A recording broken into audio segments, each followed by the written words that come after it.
लइकन के देखी क्यों हंसती है, आगे सावधान चौहान बसती है। लइकन के देखी क्यों हंसती है, आगे सावधान चौहान बसती है। करेगा बवाल देखी तेरा चाल, हर जगह उसका ही चलती है। लइकन के देखी क्यों हंसती है, आगे सावधान चौहान बसती है।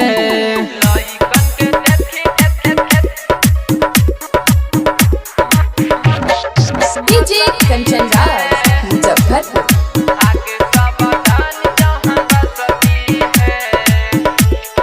चौहान जी के लइका होता है दबंग रे, सुनो रे छोरी मजा लेगा अंगे अंग रे। चौहान जी के लइका होता है दबंग रे, सुनो रे छोरी मजा लेगा अंगे अंग रे। छोटा का ड्रेस क्यों पहनती है, छोटा का ड्रेस पहनी घूमती है। आगे सावधान चौहान बसती है। लइकन के देखी क्यों हंसती है, आगे सावधान चौहान बसती है।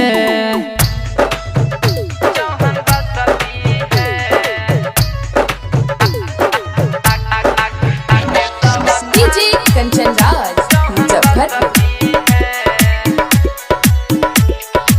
Sheikhpura films recording studio Dallu चौक।